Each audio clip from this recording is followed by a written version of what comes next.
Okay, so insurance companies see a lot of claims, for example, totaling a new van, other things like that. Most commonly, people get injured in cars not wearing seatbelts. Every insurance company that I asked to put something together for, all of them said that drivers are most injured not wearing seatbelts. It's really dumb, so obviously you know to wear one. 56% of people that died in crashes were not wearing seatbelts. And then commercial vehicles, most commonly on box vans. Most common claim is backing into something. More than half of the time that they check these out, the mirrors are actually looking more at the car than at the thing behind them, so that's the one thing you want to check. A lot of you guys have probably worked here, so that's kind of common sense, but important to keep on top of that. And then important to keep in mind that you are in the car, so you know, wrecking a car is one thing, but you are also in the car. Vehicle crashes mess people up. We have a lot of clients every year that get hurt in their own car. They get hit by another commercial car. Yourself also driving a car full of chemicals can present a lot of problems in and of itself if that stuff spills out. And of course, don't use your phone and drive, which leads me into the next marketing slogan. Did you have something? Oh, no. I thought you were raising your hand. Oh. Okay, driving while intoxicated is a thing among the insurance industry, so as corny as it sounds, it's actually true. So in Ohio, it is against the law for all drivers younger than 18 to be using cell phones while behind the wheel. I don't think you guys have anybody under 18 in here. And technically, you can't text at all of any age while you're driving a car. So you're over 18? I'm over 18. Oh. Okay, and then approximately 6% of people on the road are using cell phones at any given time. That's clearly an understatement. I use my phone all the time while I'm driving. Obviously, not something you like to admit, but it does happen. So don't do it. Put your phone to airplane mode. If you do it, like say if you're in between jobs, turn it off when you get to the place. It'll kick on and all your messages and stuff show up. So phone can't ring while you drive. A lot of companies have these policies now. I don't know if Rob has one. You guys? Yeah. You guys aren't supposed to have your cell phones with you when you're driving. Okay. And I'm sure you all They do all that. disobey. Yeah. It's all in your handbooks, and I'm sure you read through thoroughly. The ones you handed out. The ones you've signed for. Yeah. The ones you signed. I have mine. So if you are going to have your phone, if you just throw it on airplane mode in between stops, everything will start. It saves battery. So, okay. And obviously, if you must use a cell phone, pull over to a safe location. Actually safe. Last week we did have a client who pulled over to the side of the road to make a phone call and was promptly hit by a car from behind. Also, back to the first point with not wearing a seatbelt and smashed his forehead on the glass. So this is actually stuff that happens. So at 50 miles per hour, which is the speed limit on Abbey, if you are looking down at your phone for 4 seconds, you travel a football field. It's a lot of cars you can hit. You can go off the road. Obviously, when it's not your car, it's more important, so you want to make sure. Anybody here been in an accident while driving a company vehicle before? All right. Or any accident in general, something to keep in mind. Don't admit that you did anything wrong. I don't care if you hit a cop car. You run into the back of a cop car and the thing's on fire. Don't even admit that you did something wrong. Keep your mouth shut, kind of like Goodfellas or whatever, you know. Stay calm, assuming you're okay. Make sure yourself and your passengers are okay. Call the police. Call Weed Pro. Call the boss. They'll get a hold of the insurance company, and don't admit that you did anything wrong. It really is one of the most foolish things that you can do. A lot of times an accident really might not be your fault. Let the police report determine who's at fault. Insurance companies have highly paid adjusters that'll check that kind of stuff out. If you come out and you say that it was your fault, they're just going to throw it on you and your insurance company right away. So it can be the difference between having to pay nothing and your insurance company or yourself paying a lot of money. In the event that you're in an accident, the most important thing is that you get vital information. So what happened. Anybody that you hit that hits you, take a picture of their driver's license. That's the quickest way to do it. Take a picture of their insurance card. Write all this information down. It needs to be kept organized, and then get it to management, and they'll get it to us as soon as possible. So insurance information and the name and driving stuff of anyone that you're involved in an accident, whether they hit you, whether you hit them. You want to make sure that you're getting all of the information. That can be really hard to get down the line if they don't give it to you at that time. And then if there's a chemical or pesticide spill, you got to notify someone immediately, because actually we're technically supposed to report those to the Environmental Protection Agency. If it's really small, that's probably not a big deal, but generally if you're spilling chemicals onto a roadway, it's a humongous problem. So you guys driving around want to be aware of that. Does anybody have any questions? If you weren't involved in an accident, then it's pretty basic stuff. If you're in your personal car and you get into an accident, I would still keep my mouth shut, honestly. Don't say anything. I mean on company time. Oh, that's actually a really good question. So are you doing something on behalf of the company at that time? That's my question. Okay. It's a hypothetical. So yeah, perfect example. So if you're, let's say Rob says, hey, go pick up lunch, go to Lenny's or go, wherever. Same deal. Treat it as though you're driving a company vehicle, because eventually these things all come. They'll do an investigation. If they find out that, for example, you are working for the company, sometimes your insurance company, even though you were, say, just picking up lunch, they might say, we're not paying for the claim, given that he was technically working for Weed Pro at the time. So you want to make sure, just give them your insurance information and kind of let the insurance companies handle that. So that's a good question. If you're in your personal vehicle for business use, same deal. Don't say anything, even if it's your fault. Even if you hit a cop car, run into City Hall, whatever you do. You just never admit that you did it wrong. Deny till you die type of thing. Okay, any questions about anything else about accidents? Has anybody been in an accident in the last couple of years? Not in work or anything? You guys are pretty good. We check your driving records every year, so I think Weed Pro comes out pretty good. All right. So the next one is defensive driving. I'm sure they go over this when you guys get hired, but the number one thing that causes accidents is assuming that you know what another driver is going to do. So if you expect a driver in a parked vehicle to remain parked and they move, well, you just got hit. So be cautious all the time. Don't be surprised. You can only be surprised if you're not being careful, really, most of the time. Control your speed. And just because you're driving on the highway and you think another driver's going to merge or should merge, people get skittish, they fly off the road, they'll hit another car. That's why they're called accidents. So be respectful. Driving a car, obviously, is like a 2,000-pound machine, so pretty much you do anything at speed and it's a huge problem. Any questions about that? I mean, that's pretty basic stuff, you guys. All good. Okay. So deer crossings,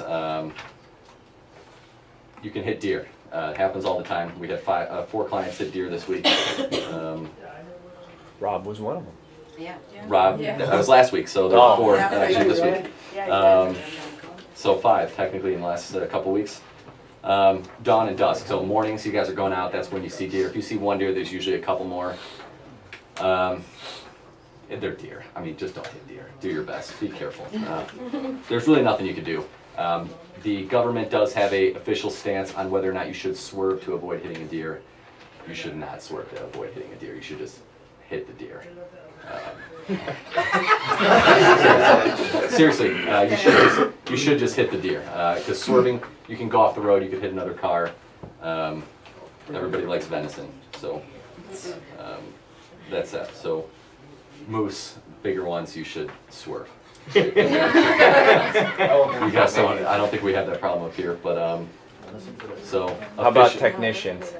Should you swerve to miss technicians, fellow technicians? I probably want to swerve to Depends on which one. hit the Hit the technicians. fellow technicians. Let me point them out. So yeah, that is the official stance. Do not swerve if it's a deer. Just hit the deer. Like you said, I'm sure Rob can fill you guys in on that one. Is that a comprehensive plan? It is comprehensive, yeah. So anything that's kind of like an act of God is typically that. Some companies will put it under collision. I mean, really, yeah, you can't really control the deer. So okay, and then so you guys drive a lot of those express vans, the box vans. On and exit ramp speeds actually were designed for cars and minivans. So technically you want to go 5 to 10 miles slower on an exit ramp than is posted, technically. You're not going to get a ticket for it, but they design those things for cars. So something to keep in mind. and likewise, you have a higher center of gravity, so more sudden turns. Everybody with bigger cars experience that. Okay. And lastly, obviously, always look down the road. 3 car lengths. This goes back to the cell phone thing. That really is a big thing. Rob was kind of wanting me to make sure that that was kind of something we kept touching upon today. Cell phones, everybody gets into accidents. The government's pretty slow, but eventually they're going to start just drilling you if you get a cell phone, if you're on a cell phone during an accident, texting and driving, using a phone. They can check. They've already started doing it. We have a client in Columbus, same thing happened. Accident, they just pinged his cell phone and found out that he had been using the phone at the time of the accident. Very, very open and shut. And that's going to be more or less how everything's going to get handled. I mean, if they can figure out Tom Brady's texting people to deflate footballs, I mean, yeah. They Right. can figure this shit out quick. Yeah, very quick. So it's coming. I mean, it could be you if it happens to you. What if it's on speakerphone? And your hands are on the wheel, you're talking. So I mean, I guess that's It's no different than having the radio on in your car. Our vehicles are not hands-free. To have it on speaker is not considered hands-free. Hands-free has to be in the stereo in the vehicle, and it has to sync to the vehicle to be considered hands-free. But I they're don't- not supposed to have them anyhow, so that's. Yeah, I don't think Rob's gonna pay for Johnny Cochran to make the argument that it was in speakerphone as opposed to. Yeah. I think you lose that battle, you know. Probably 5 or 6 of us Does that that- actually keep. No, that's a good one of question. the But I earbuds think in you would our lose ear that Yeah. battle with the saying phone. that. Wouldn't So wouldn't when you get a think? phone call, I mean, you you were just click law the button. enforcement. Sure. Okay, then don't So, nobody call us no more. yeah. Technically, the official hands-free is through the speaker, as you Someone said. to the speaker. But I mean, obviously, that's going to be a lot better than just holding your phone. Yeah. So Best is to put your phone in airplane mode, like you said, in between stops. yeah, and it really does save battery. Like if you have a smartphone or something, they drain pretty quick if you're just sitting there. So airplane will keep your battery going all day. And when you turn it on or off, it comes right back, all your texts and everything that was waiting. Plus, it'll give you a valid excuse when Susan's trying to call you to yell at you. Yeah, it goes Well, right wait, to yeah. voicemail. You never have to hear from Susan. Just calm down. People don't have to be there for Susan. Yes. This is something I see on the road, and when you do go to swerve, to miss something, you should go to the right, not over the lane into oncoming traffic, correct? So the official term was just swerve because not all roads are the same. But I guess use your best judgment, of course. Well, wouldn't you want to hit a stationary object instead of an oncoming car? Sure. Because then you're doubling the impact. Sure. Yeah, I mean, avoid a head-on collision. Avoid an obviously. accident, I think that's what you're trying to get Yeah. No, I That's pretty good, Larry Wilson. at. I just, throwing Put it out there. out there. I just see people do that. Well, if you're left-handed, you're. All right, let's get this meeting started. And then the last point, every insurance company, they are called accidents. Whether you hit somebody, whether they hit you, bad day, good day, it's an accident. I mean, you don't mean to hit somebody, they don't mean to hit you. Be respectful, you hit somebody, you don't admit you're at fault. Also, we had a client who had somebody physically assault them after they rear-ended them. So cooler heads need to prevail in these types of things. It'll really keep you out of trouble. Obviously, this is common sense to you guys, but really, that's why they're called accidents. Rob. I apologize to the deer after I hit him. Should have brought it home. I looked He for him, I couldn't couldn't find him. it. But I mean, let's just say, my take on it is it's someone's wife and someone's mother and someone's daughter that you're driving next to out there. Think about your own mother, your own sister. I mean, don't be foolish. I'm guilty of it too, and believe me, I'm glad. But my kids were trained at an early. Like I still have a hard time remembering to put my seatbelt on. Right? My kids grew up in a generation where they think put your seatbelt on. They're saying, Dad, put your seatbelt on. That's great. I got a 16-year-old daughter driving now, right? And it freaks me out every day. I'm driving down the road and I see somebody text. I'm like, hey, I'm knocking on my door. Stop! I'm just trying to. So when we're at work, we want to. We say love your lawn. It's the kids that play on the lawn. So let's, by extension, love the kids by driving That's safely. creepy. That was we were reaching for that. You guys, but thanks, Nick. You guys have any questions? Well, you weren't here when we asked. Oh, yeah, any other We were questions? asking questions. The big thing is cell phones, really. That's a very underreported cause of accidents. So they say 6% of people use their phones when they're in an And I accident. gotta imagine It's nowadays, a lot more. I Yeah. gotta imagine nowadays they can track it back, right? Right. So I 90% was of the just time. saying, yeah, they. I was at a court case. I was at a court case. It was so funny.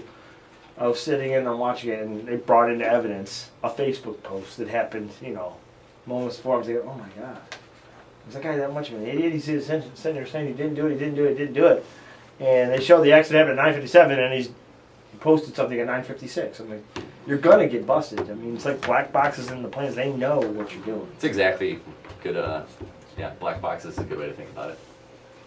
I mean, if you can go to like a Verizon or the Sprint website and check, and it'll say like your last call was at 6:57 a.m., 45 seconds long. It's not that hard. So if you're in an accident, they're gonna figure it out. And especially with the technology like GPS and a lot of the radio stuff in cars, they'll know exactly when you hit something too. So very Orwellian kind of. Yeah. Thank you very much. Oh, thank And you. thanks for the Appreciate you guys donuts. having me. Yeah, no problem. Coffee, everything.